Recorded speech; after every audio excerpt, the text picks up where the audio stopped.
So now we can finally get to our very first quantifier, and that quantifier is called the universal quantifier.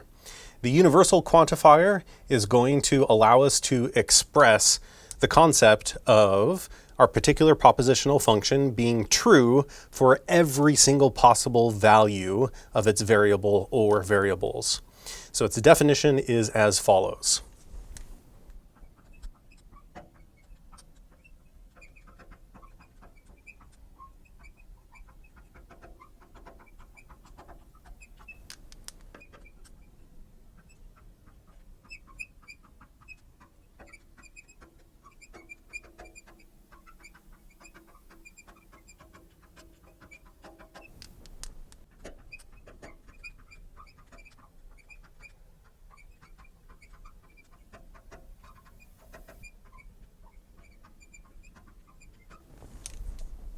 Universal quantification. So you see this little upside down A right here? That is the universal quantifier right there. So by this bunch of symbols right here, this here, we mean the statement P of x, our propositional function, is true for all values of x in the domain under consideration, which might come from the context. Excellent. So it means our propositional function is true for all possible values.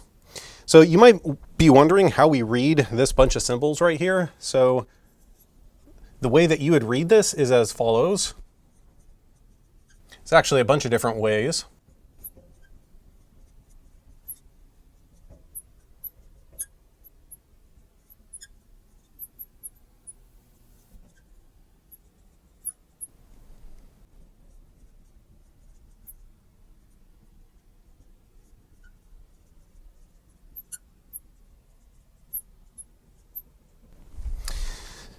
So you could read this upside down A x P of x as for every x, P of x, or for all, or for any, or for each, for an arbitrary, etc., etc. So go ahead and take a look at this section of Rosen if you want to see a bunch of different ways that you can consider this particular statement right here. Fantastic. So that's our universal quantifier. So let's go ahead and look at a couple of examples of it in action. So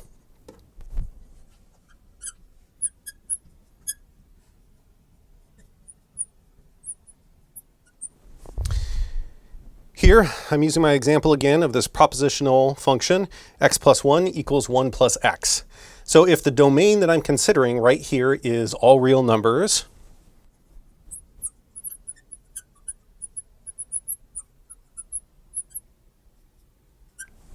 so I'm considering the domain is all real numbers, then if I wanted to say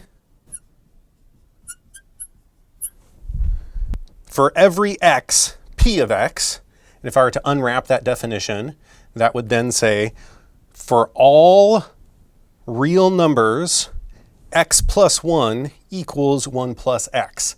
So that's how to read this statement. For all real numbers, because that's my domain, x plus 1 equals 1 plus x. Then this thing right here, it is a statement, it's a proposition, and so it has a truth value, and it turns out that this thing is true, because indeed we know back from algebra days that this addition operator right here, it commutes. So 1 plus x is the same thing as x plus 1. Fantastic. Okay, well, that's fine, but what about another example?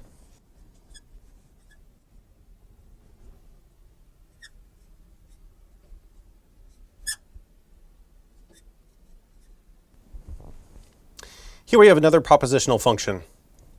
If 2 over x equals 1, then x equals 2.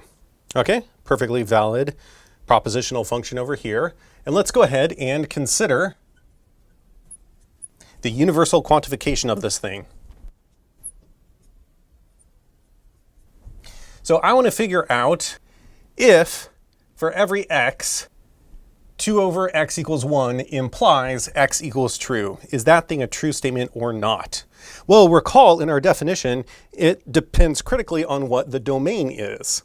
And so the answer to whether or not this proposition right here is true or false depends critically on what the domain is. So if our domain was all real numbers,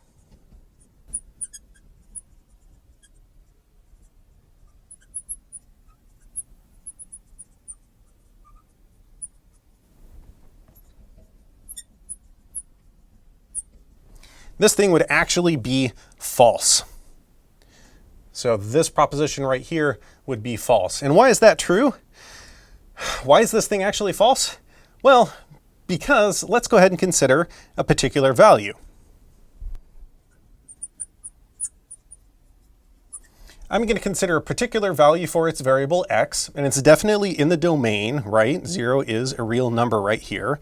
And let's go ahead and see what q of 0 is. Well, q of 0 would be the proposition 2 over 0 equals 1 implies 0 equals 2. Oh, great. So, there's a lot going wrong over here, right? So on the left-hand side of this implication right here, I have 2 over 0 equals 1. This thing is undefined. And so we have undefined equals 1. That actually isn't a proposition, right? It doesn't have a truth value because it's undefined.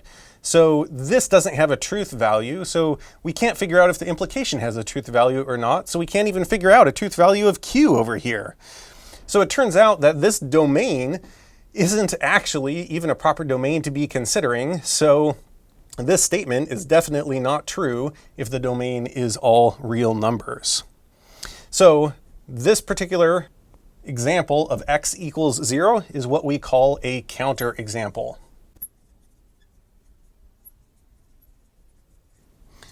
So it's a counterexample, and so it's a counterexample to this universal quantifier right here, i.e.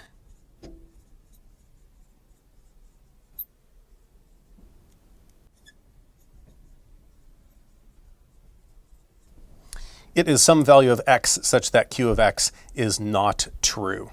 Great. So something is definitely wrong with our domain right here. So let's go ahead and change up our domains. So if instead we considered a different domain,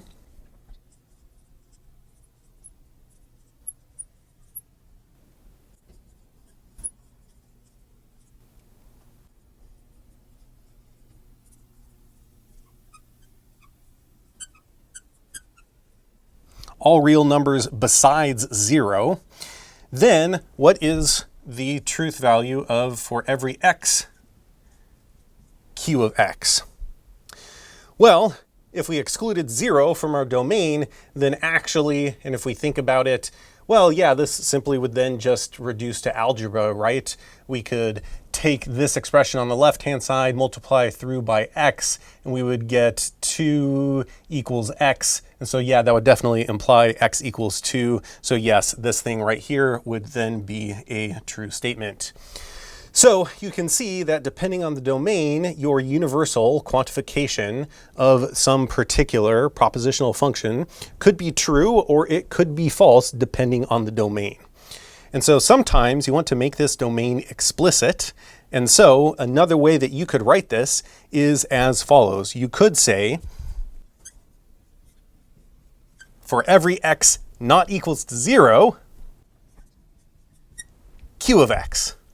And then that here would then be a true statement. And this here is just drawing out that our domain in this particular instance, the second one, is excluding 0 from its domain. And so this universal quantifier here becomes true. Fantastic.